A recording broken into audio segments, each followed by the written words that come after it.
Hello, everyone. Welcome to another episode of the Jim Rats. As always, it is me, XFL Jim.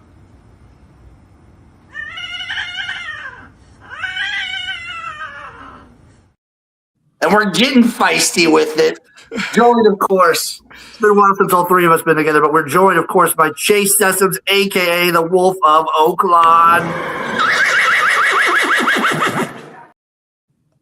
And the man, the myth, the legend below us, but always above us in our hearts, it is Eric, a.k.a. Uncle fucking Rico, a.k.a. E-Top 2-1. You want it?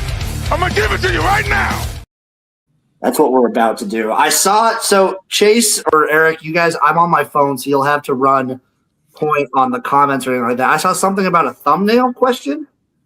Yeah, Sports Facts asking, what the flying fuck is that thumbnail? It's showing how ragged our hands are from putting these picks in and putting the work in, that we're all hard-working boys. I haven't seen this thumbnail. Hold on. Let me. We're hard-working guys that put in the work for these picks. Okay, just your tough man hands. How do you masturbate with those hands, man? That's my question. That's got to be. Do you wear like a velvet glove or something? Well, it's like you could give yourself the old OTP HJ. Okay, yeah, an do OTP it yourself. HJ makes sense. Yeah. Okay. No, those hands are run ragged from putting these picks in and giving the people so much like great content. It's true. I don't know if Eric saw what the thumbnail was. This is one of those times where I feel like I'm scared to look. It's just a hand. That's all it is. It's just a hand. I already told Chase about the new gym that's going to be debuting probably in the next couple of months. The new gym? There's a new gym that'll be coming. So, Eric, I don't know if you know about the expanded world of the gyms. There's like USFL Gym, UFL Gym, XFL Gym, XFL 2023 Gym. There's a lot of gyms. We're introducing, I don't know whether to call him Gimp Gym or just full leather bodysuit gym. Because I ordered a full leather bodysuit off Amazon. Jesus. It's in line with the tits that I ordered like 2 or 3 years ago, so they're going to be friends of the Tit Goblin. Anyway, we're not talking about that. We're talking about college basketball. It's been an awesome week. It's been a fun week. I'm ready to dive into Saturday. Any thoughts or takes you guys want to get off before we just jump right into picks? I have gripes. I have a gripe with Georgia and just the lack of situational awareness there. Uncle Rico, what about you? Coaches are fucking morons. They jack off to having a couple timeouts at the end of the game. They don't manage the beginning part of the second half, and these runs happen and games are lost during that time. They're so hell-bent on having timeouts at the end of the game to set stuff up. Reality of the situation, there's so many goddamn reviews now. People get their 6th foul, get the extra timeout. They shouldn't have a hard-on for having extra timeouts. Like, if a team goes on a run, you should call a timeout. I mean, what Minnesota did against Nebraska last weekend, fucking criminal. Minnesota in control of that game, dominating that game, played a bad 4-minute stretch of basketball. Nico, their coach, just fucking sat on his fucking hands for the whole second half. They were up. I think they're up 9, doesn't call a timeout until they're done 8 after Nebraska saw a couple threes go in. That's the fucking ball game, dude. Because anytime you play Nebraska, it's just a glorified 3-point shooting competition.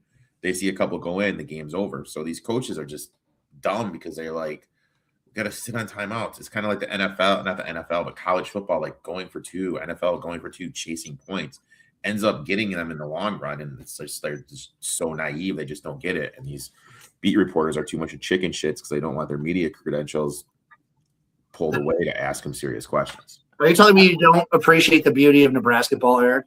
It's just a glorified 3-point shooting contest. It's beautiful. It's amazing. I need you. Do you know we had just as many points in the paint almost as Michigan on Tuesday? Michigan sucks, dude. I know they beat Michigan State. Michigan State couldn't even hit a broadside of a barn last night, dude. Uncle Rico, I need you to talk to my wife about what you just said with the whole, using timeouts earlier in the game, because she tells me that it doesn't matter what basketball game, Nothing matters except for the last 2 minutes. And it makes me so mad whenever she's right about that. I I respect spent like 2 hours. I feel like that's watching the game. extra true in like the NBA too. I respectfully disagree with your other half, bud. I do as well. You boys ready to get in some picks for this Saturday? Let's get it. I got 11 a.m. I have one at 11. I got 2 at Go 11. ahead. Okay, I'll start us off. I'm taking Wake Forest +6 here. The line kind of moved. They opened up at 4-point dogs at home. I might sprinkle a little bit on the money line. I'm still on the fence about that. But how can I not be in love with this Deacons team? Give me Wake, baby. Yeah, I looked at that one. Wade historically doesn't cover last on the road, especially in the quote unquote bigger conferences. My first one, I'm going to Blacksburg. I'm taking Vatek plus the points. I'm also going to do a small little sprinkle on the money line. I think this is just a good spot to fade Duke, coming off a 29-point home point win over Louisville. Now they have a travel for a noon tip. Meanwhile, Vatek has been outstanding at home, 11-1 this season. Statistically sets up well for them. Played a slow pace, force opponents into half-court offenses. That keeps the margin tight, exactly what you want, while catching double digits. Vatek also protects the rim, limits fast break points, defends the three well, and also kind of rebounds at a high level. Also, revenge spot for Jaden Chinook. I'll take Vatek here plus the points. I got him at 12.5 and a small sprinkle on the plus 652 money line. Woo-hoo. See, I'm looking. I got one more at 11. Do you have any 11, Chase? Or I've got one at 11. I'm looking at the Texas Tech UCF game. I'm taking Texas Tech -5 here, and because I mean, even though UCF has a home court advantage, I think that turnover is going to be the big story of this game. UCF's turned the ball over at a higher rate, and that's the biggest glaring difference between two evenly matched teams in the stat splits. I know Texas Tech, they're not directly off of that big win against Houston last weekend, but I think that they're still ready to go, and we're not worrying about like a negative bounce back here. So I'm taking Texas Tech -5 against UCF in some Big 12 action. We're going head to head, my friend, because I took UCF plus half with its plus 192. I love this Texas Tech team. I have a future on them to win it all. On them last week against Houston, but they've been off for a week. They're coming off a big win. Everyone's talking about them in the media. Now they're traveling to Orlando and they have Kansas on deck. That's a tough scheduling spot in my eyes. UCF has been strong at home. This is going to be one of those blackout crowds. Everyone's going to be wearing a black t-shirt. They're going to want to push the tempo, and that's key because Texas Tech really doesn't have a deep rotation. When you look at their best players, Toppin, he plays all 40 minutes. Fatigue could easily become a factor. UCF does shoot the three extremely well, especially at home, and Texas Tech has been vulnerable, giving up some three-point looks. So I'll take UCF plus the 5.5 and plus 193 on the money line. Is that Toppin Obi Toppin's brother? I know there have been a couple of Toppins. I don't believe so. He's Okay. smooth, though. I mean, he is smooth. And I love how they always beat Houston. I think that's 5 straight against Houston? Yeah. All right, boys. 1 p.m. is my next one. I got 2 at 12. I got 1 at 12. Chase, why don't you go first? All right, first one, Texas A&M plus 3.5 at Georgia. This is a pure spite bet. After Georgia fucked up my parlay on Tuesday night, it was some bullshit. So I'm going to go ahead and put Georgia on my shit list. I'm taking Texas A&M plus the 3.5. And then I've got San Diego State at Utah State. I'm taking Utah State minus the 5.5 here. Utah State shoots the lights out. And if you look at the stat splits, Utah State allows a better shooting percentage from 2 and 3. Turnovers might also play a role here at the game, too, with San Diego State coughing it up about 13 times a game. I think you got a great shooting team. You got a team that's prone to turning the ball over. That sounds like a prescription for a recipe for a cover for a home favorite. So Utah State minus 5.5, and then Texas A&M plus 3.5. Going head to head, I took Georgia minus 3.5. I know the Tennessee loss was frustrating. I was on them as well. I think it's a great bounce back spot. Texas A&M coming in, winning 3 straight, fresh off a blowout at South Carolina with Alabama looming on deck. Georgia, on the other hand, has been excellent at home, 11-2 this season and winning nearly 80% of the home games under Mike White. This matchup fits up perfectly what Georgia wants to do: run, attack the rim, and shoot threes. They also lead the nation in blocks and rebounding. We saw Tennessee, who had the size, able to take some advantage interior rebounding the ball. Texas A&M doesn't have that size. I expect a focused bounce back effort here. I'll take Georgia here minus the 3.5. Getting back on that horse, Eric. I respect it. Dude, I'm telling you, man. Just gotta hit it and quit it, dude. Hit it and quit it, man. 1 p.m. for me. I move on to Oklahoma straight up versus Texas. I like for those of you who have been following me, when I see these super close games and I see like a line flip, like Oklahoma opened as a 1-point favorite here, and then I could get them at plus 102 here, and then a nice little pick 'em action. I'll take it. I'll take it all day. Give me them Sooners. There you go. Also at 1 p.m., because I only have 2 at 1 p.m., I'm taking Arizona State, Arizona over 163.5. This is the numbers came into my head. I woke up. I shit like a devil because I had so many fried mushrooms last night. What did you have last night, dude? Me and my dad got like a fryer, and he made fried mushrooms and jalapeno poppers. And I had like 30 fried mushrooms. Yeah. So I just woke up shitting like the devil. 30 fried mushrooms. Yeah. They're delicious, Eric. And they're mushrooms, so they're good for you. But they're fried. So it's the mushroom inside the fry counteracts the bad from the fry. Why don't you just have a mushroom? No, because fried mushrooms are I love regular mushrooms too. But like fried mushrooms are the best. Fried mushrooms with some ranch. Boom. Yeah. But it was light range. It was light range. That jalapeno poppers, though, will give you what I call the burning ring. Oh, yeah. So I woke up to that, and then the numbers just came to me, and I took the over in Arizona State. Well, over 163.5. Oh, I'm jealous because I'm on day fucking 27 of Whole 30 again. So I'm jealous of You can eat mushrooms, you just can't fry them, right? What? Can you eat mushrooms, just not fried? Yeah, I had mushrooms on my steak last night. It was great. Oh, you saute them up? Saute those little bitches up and a little, I love that. Little avocado oil and call it a day. I was gonna call you out if you used butter for the sauteing because that is not Whole 30. No butter. No butter here. That day 27 of Whole 30 is about the time that I start crying and eating pickles, in the middle of the night. Dude, I'm telling you, man. Like the first time I did it was a bitch, but like now it's like it's not that bad. I'm still debating doing a month of anti-Whole 30. Is that just your existence? No. It's like, but you eat nothing but like super processed foods.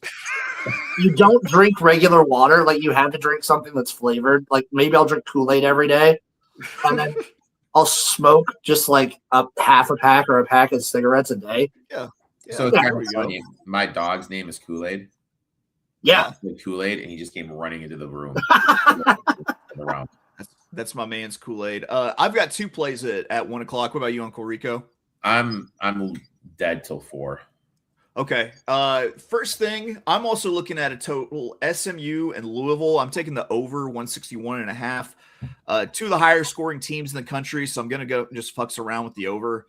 I'm not impressed by Louisville, but I decided to stay away from betting against them, though I was very tempted to do so after seeing them get blown out by Duke earlier this week. But I'm going to go ahead and say they bounce back. That there's a ton of points here. SMU, Louisville over 161.5. Then I'm also taking Ohio State +4 at Wisconsin. Ohio State, one of the better teams in the paint, shoot 60% in the paint from 2-point. They're also one of the more efficient shooting teams in the country. Wisconsin doesn't take away what Ohio State does best. So I'm going with the road dog, Ohio State +4. Road dog. Oh, yeah. I got nothing until 3. I got nothing until 3:30. Okay, let's roll 3 o'clock. Numbers they called to me: Western Kentucky, Middle Tennessee State under 141. Baby, Respect. That's what we're rolling with there. The numbers. It was just basically anytime I get to bet on red amorphous blob teams, I'm going to find a way to make that happen. There will be round robins today. There will be parlays today. Yeah. And let's make some money asking if I looked at the Holy Bull down at Gulfstream today. I'm gonna be honest, man. Since I stopped the show, like I've not handicapped a card. Has it been a little relaxing? No, I feel listless and lost, honestly. Really? I mean, like, dude, when I do August, when I shut stuff down in August, it feels so fucking nice, dude. Like, not to have to like grind out a fucking Nationals baseball game. It feels so fucking nice, dude. Right. No, it's for me, it's a little bit of like it's a ritual, and it became like a daily ritual, like 7 days a week. So like I'm missing my routine and I'm missing my ritual. So because I was doing that, I went ahead and started looking at the Southwest Stakes card, which is next Friday, because it was supposed to be today, but they moved it. So I got plenty of time to just do that and be in my spot.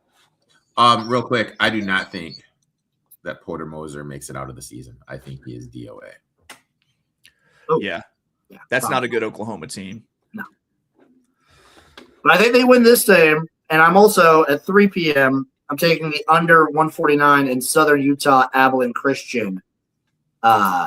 Yes. Yeah, that's gonna be a gross ass game. And then my last 3 p.m. game, Texas State, I'm taking them straight up versus Old Dominion. This is another close game where Texas State opened up as a slight favorite.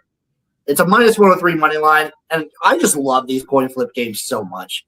It invigorates me and makes me it brings out the gambler in me. Right. I love it. And then I got one at 3:30.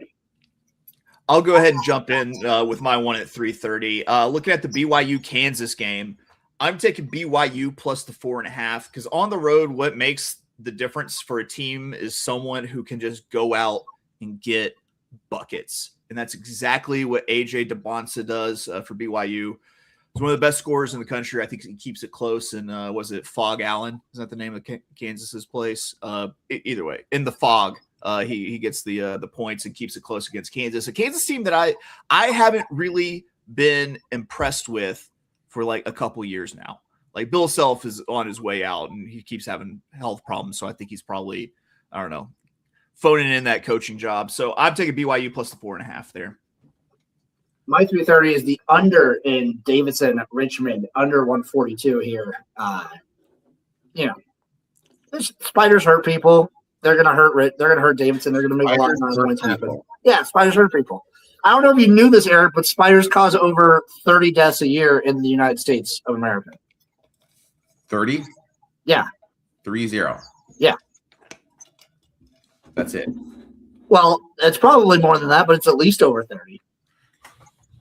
I didn't know that, dude. I bet it's at least over 30. I would think, right? Yeah. Yeah, totally. I'm good until 5. I've got a 4 o'clock game. I know Eric has some 4 o'clock games. Do you want me to say mine or does Chase want to go ahead? No, go ahead, Eric. You've been quiet for too long. I took UCLA here minus 3.5 at home. Indiana coming off an emotional rivalry win over Purdue. Now they're traveling west for this one. Historically tough spots for teams in the Eastern time zone in the Big Ten that are traveling out west to play 35% against the number since we've seen the 4 West Coast teams join the Big Ten. UCLA has been solid at home, covering 8 of the last 10, including a straight up and cover against Purdue. Defensively, the Bruins are a league top 15 nationally in adjusted efficiency, top 10 opponent 2-point percentage. Indiana wants to score inside. That's going to be tough against the UCLA's rim protection. UCLA also plays at a slower tempo, which limits transition chances, helps them control the margin. I'll lay the 3.5 with the Bruins. That's what I thought about doing too. I almost jumped on that one. I like that. So we're in the same game, but we attacked it a different way. Indiana, UCLA. I'm going under 142 here because what the unders taker likes to tombstone the fun out of games with the unders because I think these are 2 pretty stout defensive teams. So instead of fucking around with who I think is going to travel well going west and the spread and everything, I'm just going to lean into the under in this game because I think we got 2 defensive teams knocking heads here. So under 142, Indiana at UCLA. Who knows? You boys got anything else at 4? Nope. I'm dead until 7, I think. All right, I'll move on to 5 o'clock. I got 2. My last 2 at 5 p.m. The first one is Bradley going up against Drake. I'm taking Bradley plus 2 here. Again, open up way closer. Close at 2. I'm going to sprinkle a little bit on that money line at plus 115 for Bradley. Bad name. Bad name for a man, right? Bradley, totally. Yeah. That or the name is because then they're shortened to Brad. You know. Yeah. No, can't do it. Yeah. And then last game, Oklahoma State. I'm just taking them on the money line. If they can't have anything in football, I want to give them this one win in basketball. Plus 108 for OK State. Very nice. Very nice. I've got one at 4:30. Lay it on me, Chase. Kentucky at Arkansas. We're going Arkansas minus 6.5. Fuck Kentucky forever. If I can get Arkansas minus 1 million on the alternate line, I'm going to hopefully take that. It might not be plus money, but I'm hoping it will be plus money. So Arkansas by 1 million over Kentucky at home in Bud Walton. Arkansas if they lose that game, is Pope done?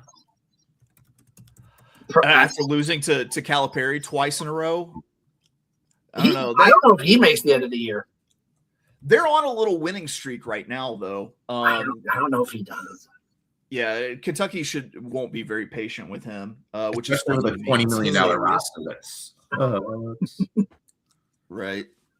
Despite popular fear, spiders cause few human deaths each year. Reliable estimates from multiple sources show the deaths is extremely low worldwide, fewer than 10 per year. Damn. I was wrong. Tripled it up. Are all of those in Australia too? That sounds about right. Yeah. In the United States, it's 3 a year. Well, I had one of the numbers right. Yeah. That's the issue with reporting. It's just most of them, there's really like 100 that just don't get reported. It probably said 3.0 and I just read it as 30. We're going to go with that. Spiders have venom designed to subdue small prey, not humans. Oh, damn. Okay. Well, here's one for you. Many spider bites are misdiagnosed. So maybe the number's a little inflated. Okay, maybe it's that. Okay. All right. I've got something at 6:30. I'm all picked out. I got all my picks in.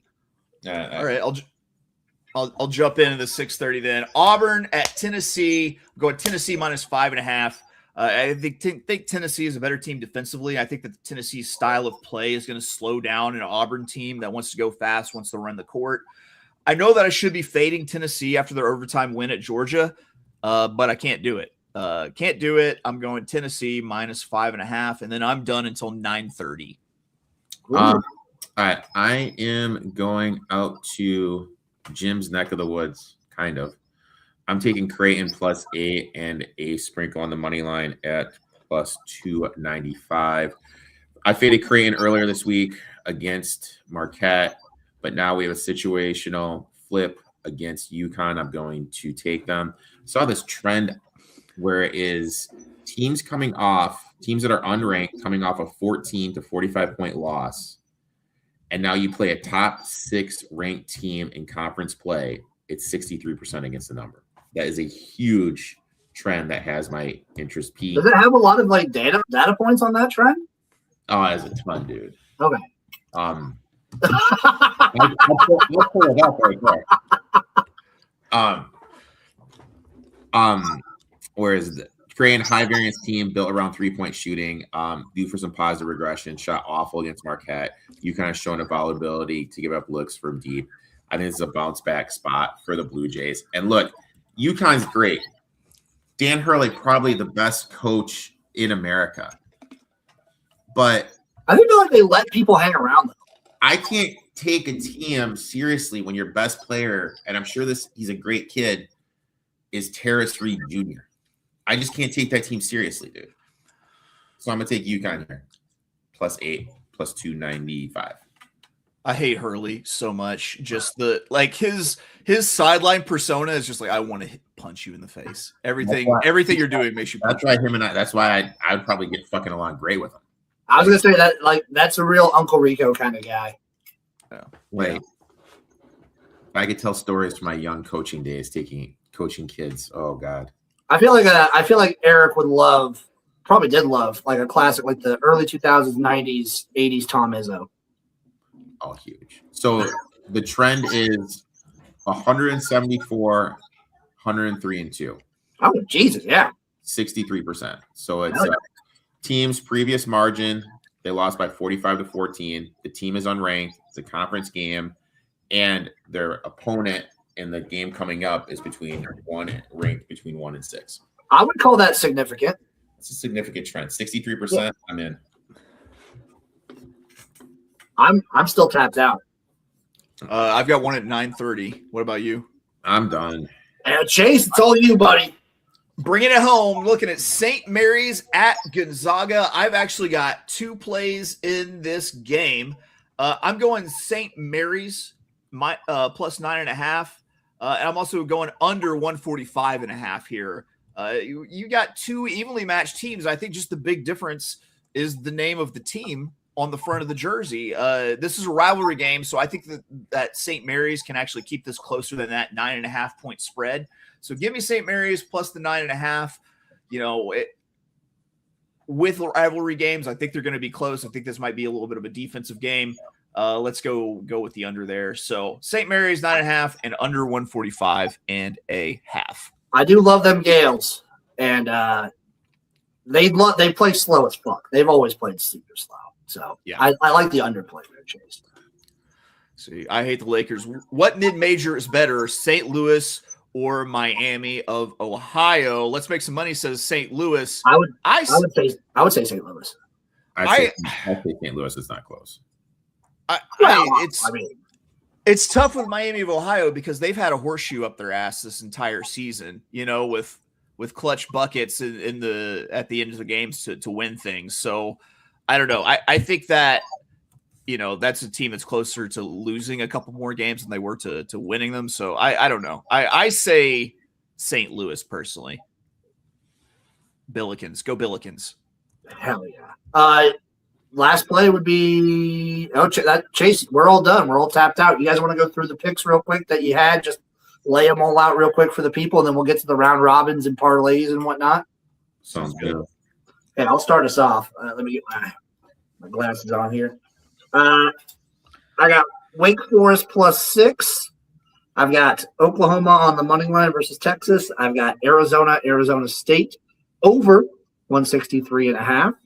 I've got Western Kentucky, Middle Tennessee State under 141. I got Southern Utah and Abilene Christian under 149. I got Davidson Richmond under 142. I got Texas State on the money line versus Old Dominion. I got Bradley plus 2 versus Drake and a little sprinkle on that money line for Bradley. I got Oklahoma State money line. Those are my plays, baby. Chase, what do you got? 11 o'clock, we got Texas Tech -5 at UCF. At 12, I've got Texas A&M plus 3.5 at Georgia. And then I'm also taking Utah State at home -5.5. 1 p.m., I'm taking the over in the SMU and Louisville game, 161.5. And then I'm taking Ohio State plus 4. 3:30, we've got BYU plus 4.5. 4 o'clock, we got the under in the Indiana-UCLA game, 142. We're taking Arkansas -6.5. But if you can get Arkansas -1 million, I encourage you to jump on that. Then I've also got Tennessee -5.5 at 7:30, and then I'll wrap it up with St. Mary's plus 9.5 and the under 145.5 in that game. UCF plus 5.5 and plus 192. Vatech plus 12 in the hook and plus 652. Georgia -3.5. UCLA -3.5. The Creighton Blue Jays plus 8 and plus 295 on the money line. I would have had more, but I sunk a decent amount of my bankroll on Nebraska money line just for the fuck of it on Tuesday. So Jesus. Hey, triple whale play. Eric, it was close. I was pretty close to hitting that. I was pretty close with Jennifer Lopez. Maybe should have cashed out. Maybe should have actually just bet the spread. Yeah. But, I mean, whatever. Round robins, boys. I'll just do my round robin real quick. It's really just Wake Forest, Oklahoma, OK State, and Texas State. There's my round robin.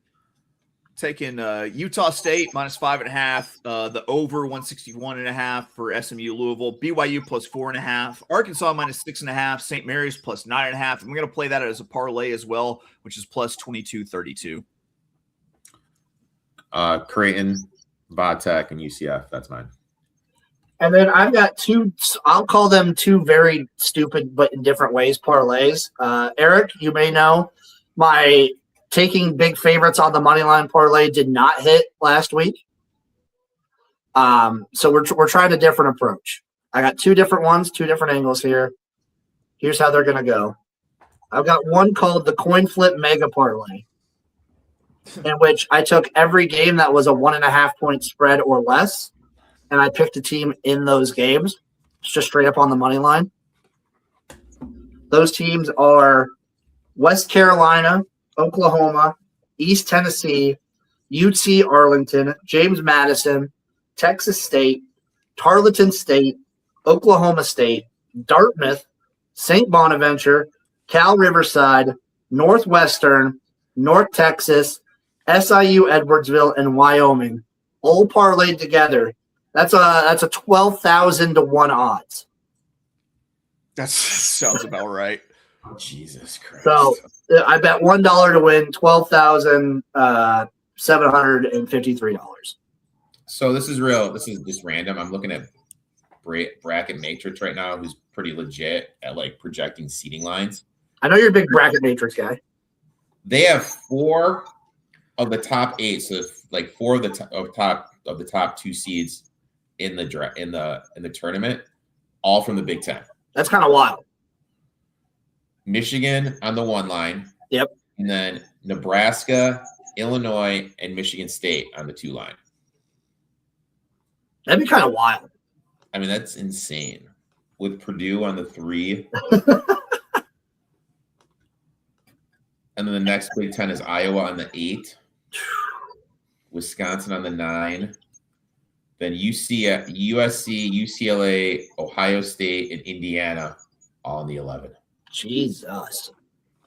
And they probably won't win the tournament yet again. Which one? The Big Ten in general. When was yeah. the last time they won? Michigan State back in the day. Yeah. And then I did a dirty trend follower where I just looked up the best teams against the spread and bet them against the spread. Okay. Mercer minus 18, Stephen F. Austin minus 12.5, Portland State minus 3.5, Sam Houston minus 4, Miami of Ohio minus 17.5. Parlay together, 25 to 1. Respect. Yep. Respect. Yep. This is the stupid move where you start getting on a trend when these teams are like 16-2 against the spread already. It's time for the trend to end. That's when you hop on. You know who hasn't covered the first half spread, I think, in the last 10 or 12 games? Is it Nebraska? No. Kentucky. Oh. Take Arkansas minus whatever in the first half. Shoot, man. Any other takes or thoughts or vibes that you guys want to fire off before we dip out of here? Can these guys who graduated from college just fucking start a job? Go fucking. Dude, I heard there's like a potential guy who's played actual NBA games he's looking into. Yeah, like, dude, like, give up the dream, dude. Just get the dream's over, man. You're not gonna fucking make it. The dream is fucking over. Just fucking be gone. At least with the football guys, they could join the UFL. Dude, I'd rather go play professional basketball in Israel than join the UFL. But that's me. Eric's so anti-Mike Rapoli. I love it. What did you say about Mike Rapoli? Eric's like anti-Mike Rapoli. He'll send the horse mafia after you. The commish. The commish. Unofficial commish of horse racing. Follow that man out of Oaklawn. Still a great Twitter follow, even if he's not doing his show. Still a great Twitter follow. Always. Follow that man at ETOF21 Sports everywhere. Always wonderful. Follow me at XFL Jim. Once I get my computer back, it's going to be a wave of content. Too much porn. No, dude, this thing is dead. I'll show it. I got it right here. Too much porn, dude. No, this thing's shot. It's dead. It lived a long life. 13 years is pretty decent. Looks like it's already donated organs. It's just cracked wide open. Oh god, it's been rough. It's been a rough time with it. But I'll have a computer. I won't have a computer for like 2 more weeks. So, but once I get it back, we're gonna have a backlog of stuff to go through. It's gonna be awesome. Thank you all for watching. Tune in next week for some more awesome Saturday Gym Rats. Bye bye, everybody. Kisses.